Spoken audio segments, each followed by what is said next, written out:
Halo Mbak Male dan teman-teman semua. Perkenalkan, nama saya Maharani dengan NIM 21473721 SA 20778. Pada kesempatan kali ini, saya akan menjelaskan materi tentang penerjemahan teks berbahasa Jawa kuno sederhana dengan memperhatikan aspek morfosintaksis dari yang telah saya pelajari di pertemuan pertama hingga pertemuan minggu lalu sebelum PTS. Sumber teks bahasa Jawa kuno yang saya gunakan dalam menjelaskan materi penerjemahan ini saya ambil dari teks Pandawa dan Kurawa yang pernah dijadikan bahan untuk tugas kelompok menganalisis kelas kata bahasa Jawa kuno di ELOK. Bagian teks yang akan saya gunakan sebagai bahan penjelasan pada video kali ini yaitu bagian yang berada di dalam kotak merah pada gambar di samping. Sebelum kita mulai masuk ke dalam pemaparan materi, saya di sini menggunakan website sealang.net/ojat/ sebagai tools kamus yang membantu saya dalam menerjemahkan kata-kata berbahasa Jawa kuno. Selanjutnya, kita akan masuk ke penjelasan materi cara menerjemahkan teks berbahasa Jawa kuno dengan memperhatikan aspek morfosintaksis. Dalam video kali ini, saya akan menerjemahkan sebanyak 4 kalimat teks berbahasa Jawa kuno dan pertama-tama saya akan menganalisis dari tiap kalimatnya terlebih dahulu.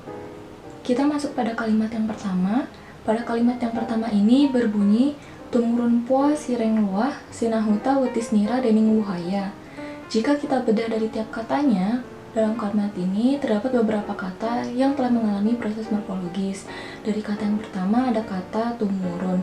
Kata tumurun ini merupakan kata yang telah melalui proses morfologis, yaitu berupa kata dasar turun yang mendapatkan infiks Kata tumurun ini memiliki arti turun dan termasuk ke dalam kelas kata verba aktif.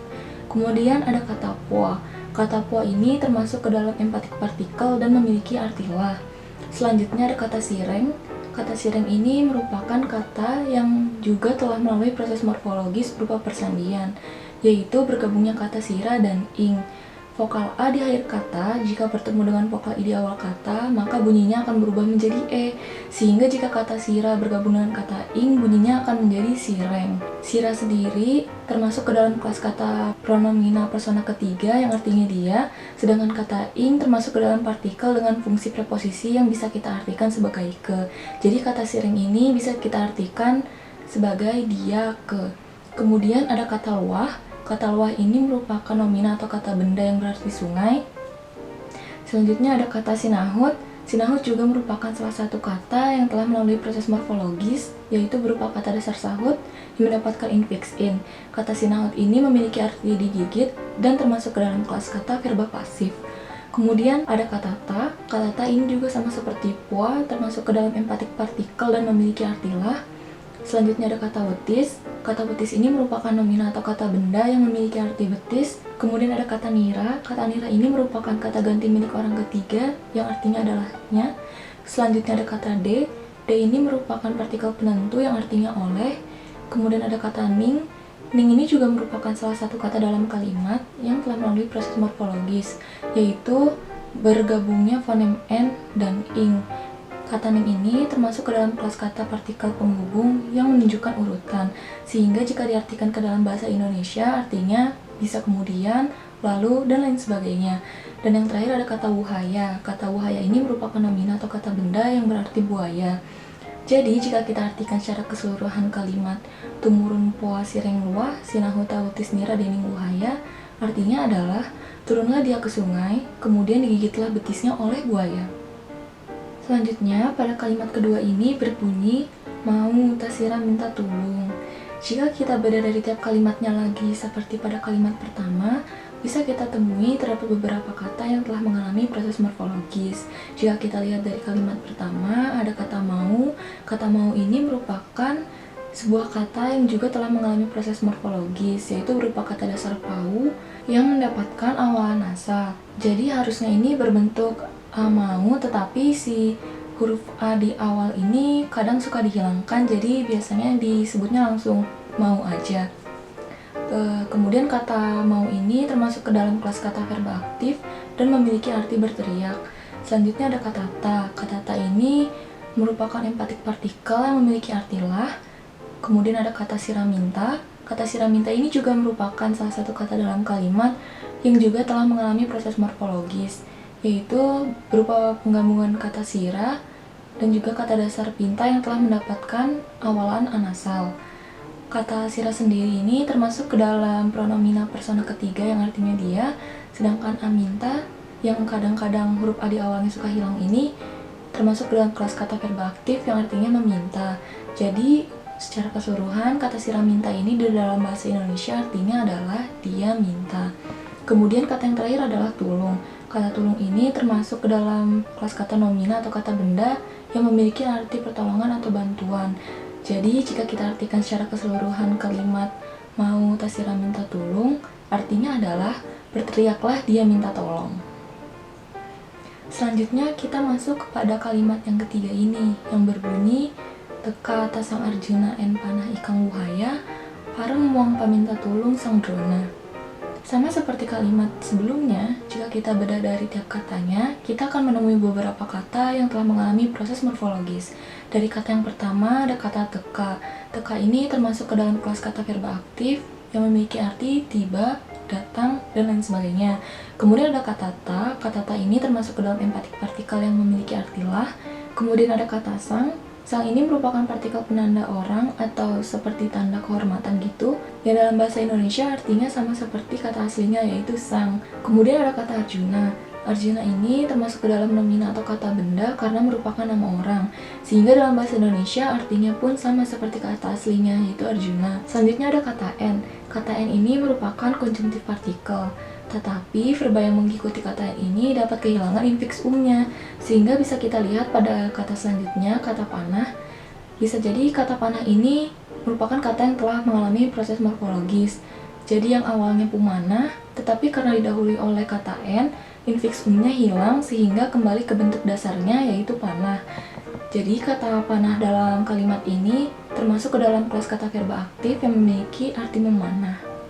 Kemudian ada kata ikang. Ikang ini juga merupakan salah satu kata dalam kalimat yang telah melalui proses morfologis, yaitu berupa bergabungnya kata ika dan ang. Kata ikang ini termasuk ke dalam partikel penentu dan memiliki arti itu atau tersebut. Kemudian ada kata wuhaya. Wuhaya ini termasuk ke dalam nomina atau kata benda yang memiliki arti buaya. Selanjutnya ada kata pareng. Pareng ini termasuk ke dalam kelas kata adverbia yang memiliki arti bersama atau pada saat yang sama. Selanjutnya ada kata muang. Muang ini merupakan konjungtif partikel yang memiliki arti dan, juga, dan lain sebagainya. Selanjutnya ada kata paminta. Paminta ini merupakan salah satu kata dalam kalimat juga yang telah melalui proses morfologis, yaitu berupa kata dasar pinta yang mendapatkan infiks am. Kata paminta ini termasuk ke dalam kelas kata verba aktif dan memiliki arti meminta. Selanjutnya ada kata tulung. Kata tulung ini termasuk ke dalam nomina atau kata benda yang memiliki arti pertolongan. Selanjutnya ada kata sang. Seperti yang sebelumnya, sang ini merupakan partikel penanda orang atau sebagai tanda kehormatan, yang artinya dalam bahasa Indonesia pun sama seperti kata aslinya, yaitu sang. Dan yang terakhir ada kata drona. Drona ini termasuk ke dalam nomina atau kata benda karena merupakan nama orang, sehingga jika diartikan ke dalam bahasa Indonesia juga sama lagi seperti kata aslinya, yaitu drona. Jadi, jika kita artikan secara keseluruhan kalimat teka atas sang Arjuna en panah ikang wuhaya pareng muang paminta tulung sang Drona, maka artinya tibalah sang Arjuna memanah buaya tersebut pada saat yang sama juga atau dan pada saat yang sama meminta pertolongan sang Drona. Dan pada kalimat yang terakhir atau pada kalimat yang keempat ini berbunyi bejah tang wuhaya limang siki tang panah kumenea. Pada kalimat yang terakhir ini juga kita akan membadahnya dari tiap katanya terlebih dahulu seperti kalimat-kalimat sebelumnya. Dan kita juga akan menemui terdapat beberapa kata yang telah mengalami proses morfologis. Kita bisa lihat dari kata yang pertama ada kata bejah. Bejah ini termasuk ke dalam kelas kata verba aktif yang memiliki arti mati. Selanjutnya ada kata tang. Tang ini merupakan kata yang telah melalui proses morfologis yaitu bergabungnya kata ta dan ang. Kata tang ini termasuk ke dalam partikel penentu yang memiliki arti itu atau tersebut. Selanjutnya ada kata wuhaya. Wuhaya ini termasuk ke dalam kata benda atau nomina yang memiliki arti buaya. Kemudian ada kata limang. Kata limang ini termasuk ke dalam numerilia letak kiri, sehingga dalam penggunaannya ada proses morfologis, yaitu kata lima digabungkan dengan ang. Kata limang sendiri ini memiliki arti lima. Kemudian ada kata siki. Siki ini merupakan nomina atau kata benda yang mendampingi kata numerilia letak kiri limang.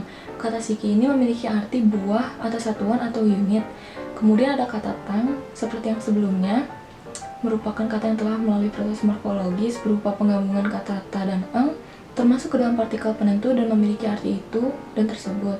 Selanjutnya ada kata panah. Kata panah ini termasuk ke dalam kata benda atau nomina yang memiliki arti panah. Kemudian ada kata kumene. Kata kumene ini juga merupakan salah satu kata yang telah melalui proses morfologis berupa kata dasar kene dan mendapatkan infix Kata kumene ini termasuk ke dalam verba aktif dan memiliki arti menabrak atau menusuk. Tapi ini dalam bahasa Inggris tuh artinya to hit, jadi kira-kira dalam bahasa Indonesia bisa diartikan seperti itu. Dan yang terakhir ada kata ya. Kata ya dalam kalimat ini termasuk ke dalam pronomina persona ketiga yang bisa diartikan sebagai dia. Jadi jika kita artikan secara keseluruhan kalimat keempat ini yang berbunyi pejah tang wuhaya limang siki tang panah kumenea, artinya adalah buaya tersebut mati, 5 buah panah itu menusuknya.